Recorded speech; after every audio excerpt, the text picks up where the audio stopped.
Alright, welcome to Raw and Uncut New York Sports, where we talk about the Mets, the Nets, and the Giants. I am fucking wired up on some lightning rod coffee. The Mets just finished playing. The Nets are about to start. And I'm feeling great. So usually I don't record anything after the games, win or lose. But like I said, I'm kind of wired up.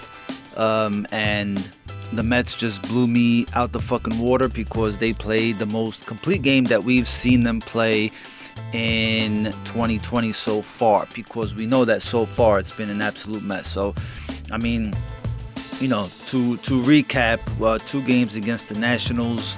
We lost last night. Obviously, that game I felt like we could have had it. I think the rain kind of fucked us up, but whatever. There was maybe a few moves that Luis Rojas could have made that would have been beneficial to us getting some more runs in and at least tying the game. Because our bullpen in last night's game, in Game 1 versus the Nationals, was pretty damn good. Okay, since Matt's our supposed to be our number 2 starter, gave us only 3 freaking innings, our bullpen really went out there and did their job. Did not fucking allow a run and basically kept us in the game. So that was definitely a bright spot there. And as far as today's game, like I said, this has been the most complete game that the Mets have played, from starting pitching to bullpen to timely hitting and defense. The defense was what really stood out, I think, in this game. J.D. Davis had a nice play at third base. Jimenez had a couple nice plays. Had to throw from Conforto, tagging out Soto, going to third. Keeping the tag on Soto, and then got called out. So a lot of feel good after this one, fellas. A lot of feel good. I was a little confused by Porcello being taken out. Okay, he had thrown, I think, 81 pitches through 7 innings. He was really cruising. He threw Adam Eden. He threw him 8 pitches in an at-bat in the 3rd inning. To every other Nationals batter, he didn't throw more than 5 pitches. So when we talk about efficiency, that's what this start was by Porcello. He was efficient.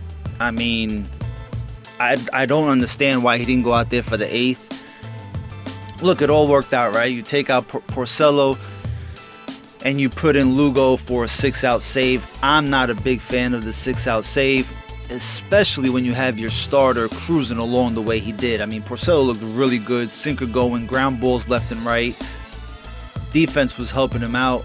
But, it worked, right? So I guess we can say it was a good move by Luis Rojas. But going forward, I mean, I don't see a sense.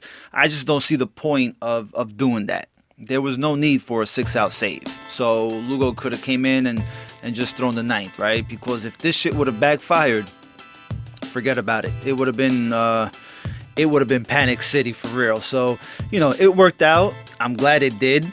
Lugo now has an ERA of 2.57 after this save. Porcello went 7 innings, 5 hits, 1 run, 4 strikeouts, brings down his ERA to 6.92.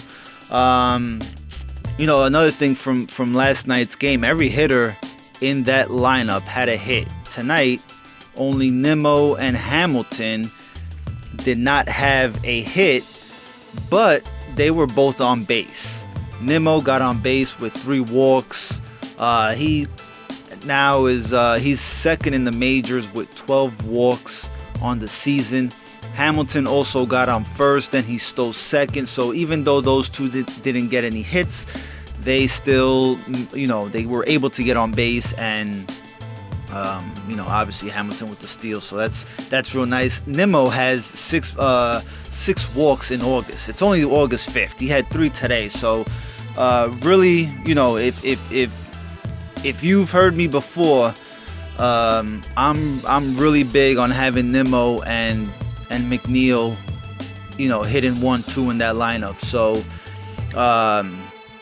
and I think once McNeil heals up and he's able to play, I think that's exactly where he's gonna go. He's gonna, bat number 2, because I mean their on base is too good to have him anywhere else. And now Pete Alonso looks like he got a base hit today. Now he's looking like he's seeing the ball a little better.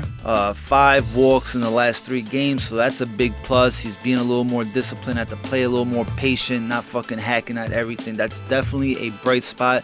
Listen, if you have Nimmo and McNeil at the top of the lineup and those guys are getting on base, Alonso's not going to get meatballs thrown his way. So I know I've said that before, but he's going to get a bunch of junk, and that's just, he needs to be real selective on his pitches. So what else? The Mets have an off day tomorrow, and then the Marlins come to Citi Field for 3, and then 4 against the Nationals at Citi Field. So I think after that we got the Phillies for another series. So look, it's we started off really shaky these last 3 games, even though we've lost one of them, right? The last game against the Braves, we won 7-2, where DeGrom pitched. We lost yesterday, and we win today. The bullpen has been very good these past 3 games. We're talking 10 innings pitched, have given up 5 hits, have walked 5 batters, and have struck out 10 batters. So, I can't predict the future, but that right there is a really good start to hopefully for things to come, especially going into a day off. I really wanted us to win this game, because you just don't want to go into a day off without losing a game, and then you got to play the fucking Marlins, who, I'm telling you right now, the Marlins are a pesty bunch. They find ways to but they find ways to beat teams in the NL East, and I think they're like fucking 4-1 right now after not playing for 10 days or whatever the fuck it was. And so it's just a really pesty team. The Mets should beat them, but that's what I always say. And then, the Marlins will take 2 out of 3 or 3 out of 4 from the Mets. But look, really excited about this win. You should be too. Like I said, I am wired up on some lightning rod coffee. The Nets are playing right now. I got to get to that game. I hope you guys enjoyed this game tonight. And if you're a fucking Nets fan, I hope you enjoyed tonight's game also. Maybe I'll talk about it after the Nets and Celtics. As always, keep it raw and uncut.